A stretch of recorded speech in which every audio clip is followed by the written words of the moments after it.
Ladies and gentlemen, welcome back to the channel. And is it Andy Williams that says it? Is it Andy Williams that says it's the most wonderful time of the year?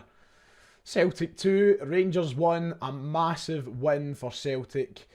And that's only the start of it. So, match reaction time. Smug smile is back. You've got to love it.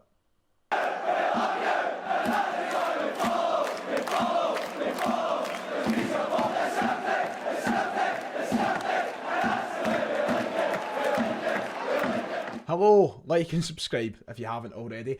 Let's try and get through this as quickly as possible, shall we? I think I broke my specs amongst the celebrations of the second goal. Specky bastard right here. I'm going to get a lot of that in the comments, aren't I? Because there's going to be some unhappy bears out there. Celtic 2, Rangers 1. A massive, massive win for Celtic. In life, you get winners, you get losers. And more often than not, Celtic have proven themselves as the serial winners in this city time after time. And today, even when, a lot of people had their doubts, and even though the confidence was rising on the other side of the city, Celtic still managed to get the job done. A 2-1 win, 2 brilliant goals, and that's understating it. A 10-men Rangers, things started to capitulate a little bit. We don't make the job easy on ourselves, do we? We did kind of leave it go touch and go towards the end, but the fact of the matter is the group of winners on the park and that squad, who I give all the credit in the world to this afternoon, managed to see out the game, and a hard-fought game at that. I did think that Celtic were the better team. I thought we were well more than deserving of our 3 points. If anything, I think we should have maybe had another couple into the bargain and certain opportunities, certain moments of the game. But ultimately, it doesn't matter if it's 2-1, 5-1.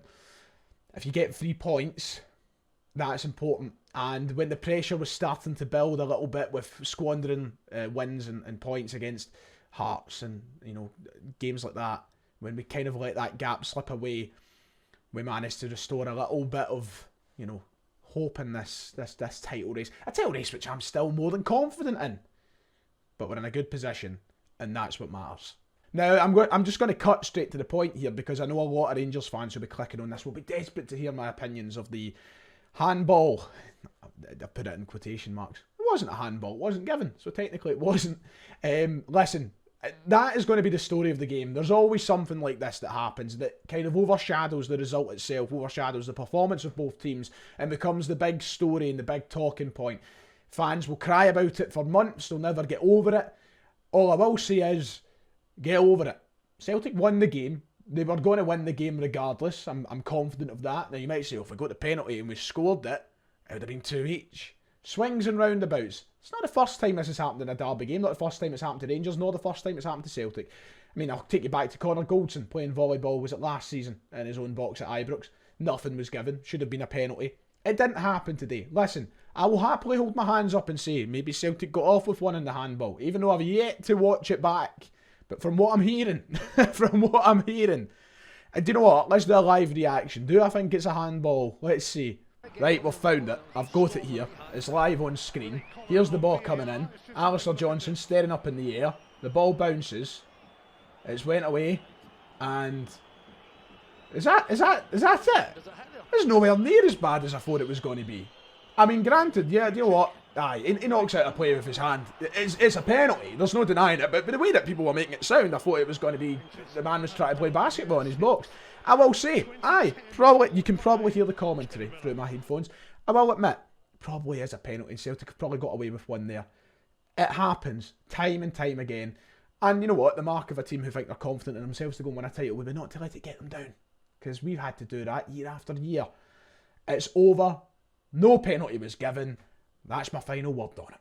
Yeah, the BBC are dubbing it us reasserting our authority at the top of the table, and I feel that's the perfect way to put it for Celtic this afternoon, because amongst the doubters and amongst the kind of scepticism that there's been surrounding Celtic in recent weeks and months, today reminded, I think, not just only opposition, but even our own support, that we still are the top side in this country, and we are for a reason.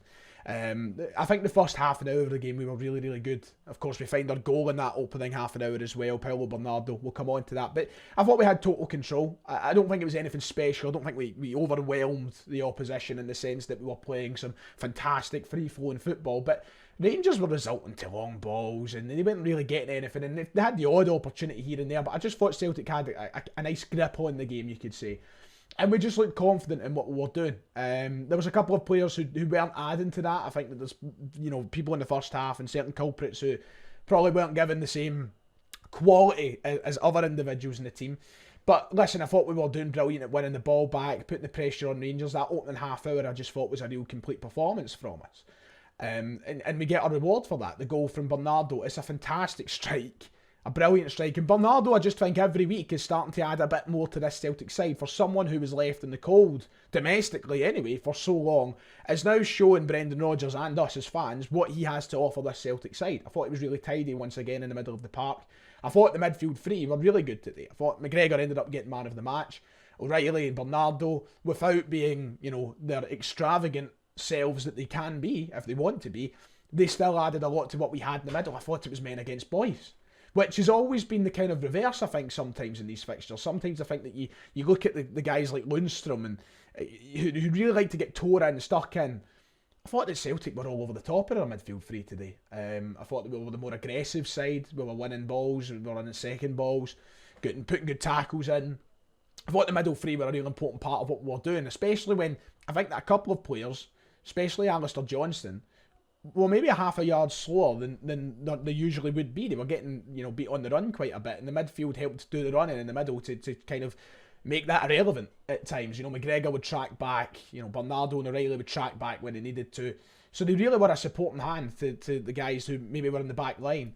And defensively, I thought we were good as well in the first half. But the game changed, didn't it? Like, we've spoke about this for weeks now. It seems that Celtic can't play well for an extended period of time. It feels like it comes in phases, it comes in segments. You play well for 20 minutes, but you've got to take that hand in hand that for 20 minutes you're probably going to be quite poor. And I think at that half hour mark, when Stephen Welsh had to go off the park, that's what changed the first half for Celtic and for Rangers. I think that Stephen Welsh going down allowed Rangers to kind of get themselves together, regroup, and maybe approach the game a little bit differently and cater towards themselves more than Celtic. Because before that, as I said, I think they were just throwing long balls up the park and hoping for the best. But they managed to get back in the game for the last 15 minutes, and that's where we were on the back foot. We didn't handle it particularly well. Rangers got more chances than they probably should have. We were allowing the gaps and spaces to form for them. They had a really good couple of opportunities in goal. We're just lucky that the players that had shots in goal aren't particularly good football players. Guys like Cantwell, McCausland, Dessers. That's where we probably got off with things a little bit in that kind of closing 10-15 minutes of the first half. But Joe Hart, credit to him for a couple of dodgy passes and that in there. He made a couple of big saves. And that, keeps us going into the break at 1-0. And you'd much rather be going into the break 1-0 up than drawing 0-0 or 1-0. So, we've got to give credit where it's due. And I think that kind of period, that 15 minutes after Welsh went off, we had to adapt, we had to change. Nawrocki was a much different player from Stephen Welsh. I think you lose a bit of pace when Nawrocki comes on. Took him time to get his foot in and get into the game. But the most important thing is we've seen out that first half, and I think largely in the first half we were the better side. It was just that kind of closing 10-15 minutes where things became a bit ropey for us. Second half, you couldn't ask for a better start. One of the great derby goals, one that will always be remembered. Kyogo. Wow. Where's that been in recent weeks, son? Where has that been? What a goal. And that's how, I remember standing with Kieran at half time, saying to him, a goal early in the second half. Both of us were saying to each other, a goal early in the second half is needed. Let's just get back on top of this mob. And you couldn't ask for it to be better. And it's that beautiful pause in the crowd between the ball. I'd love to just slow time down. That beautiful pause where the ball leaves Kyogo's boot and it's floating towards the top corner and you're thinking, has he made the right decision here to go for this? Is this stupid? Is this smart? Oh boy, it was smart, because wow, one of the great derby goals that I will always remember, and it gives Celtic a nice authoritative hold in the game. And we didn't look back from there, did we? Let's be real. Celtic did not look back after they scored that second goal. And, up until we concede, thought we had a nice kind of grip on the game. Rangers didn't look threatening at all. They obviously go down to 10 men. But yeah, I didn't have many quarrels. It wasn't until the end where things got a wee bit shaky. Before we get on to talking about the end segment of the game, Tavernier's free kick and the kind of nervous close, I mean, some of the refereeing today was really questionable, wasn't it? It felt like Celtic were penalised for everything. Rangers weren't getting cards shown for the same thing. Celtic were getting cards shown for. And I know that will just get, hit straight back with the fact that, we got a red card and we should have had a penalty. But genuinely, just in certain fouls, I'm thinking to myself, what is the basis for a booking here? I remember seeing, I can't remember who it was exactly, maybe McGregor, getting a yellow card for something, then Cantwell is right up the arse of McGregor, trips him, doesn't get a booking, when we got booked for something similar minutes before it. And that was in the first half of the game. Really strange, but listen, I'm not going to sit and complain about referees and all the rest of it. We won the game at the end of the day. We don't need that conspiracy nonsense, do we? We don't make things easy for ourselves, and that was my only gripe with the game today, because in general I thought we were pretty good, and I think that everybody deserves their plaudits. A couple of players, as I said, that were just, I looked at Dyson Maeda today and I thought, what is he doing in the park? I was desperate for Abada to come on in his place. I was desperate for Mikey Johnson to come on in his place, and that's saying something. There was a couple of players who weren't quite at the races. I thought that Alistair Johnson actually had quite a poor game as well. He recovered well in a couple of moments, but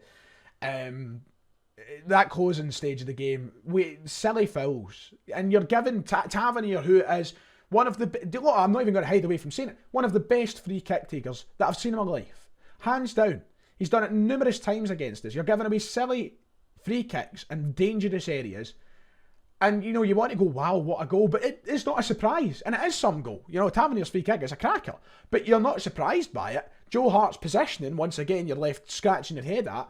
And you're gifting them these goals. We gifted them an opportunity back into the game. And even with 10 men, these things aren't easy.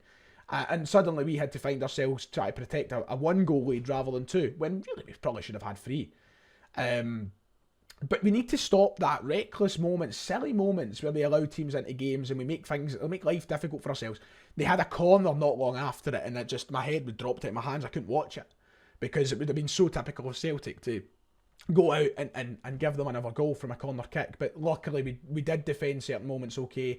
Rangers just didn't have the quality to score. I don't mean to sound like I'm just sticking a fucking knife into Rangers here. I mean, I am, but I don't mean to say their players, a lot of them are hopeless, so that gives you an edge. But if you're talking about better quality or a European night, that's the kind of thing that you throw away 3 points in the blink of an eye. So we need to get rid of that, we need to scrap that. But ultimately we see out the 3 points, and it's a massive 3 points. Right, I think I'm going to wrap it up about there. We will probably go far more in depth about the game tomorrow on the channel, because I want to get myself a wee pint. I think that I deserve it after watching that. Makes it sound like it was a bad watch. It was a great watch. Brodge ball, baby. You love it. Brendan Rodgers, I've always been by you. You know that, if you're watching, which you're not, but you know that. I told you lads, there was no need to be scared. No need. Right, like and subscribe if you've enjoyed the video. 3 points up the road. Gotta love it. See you next time.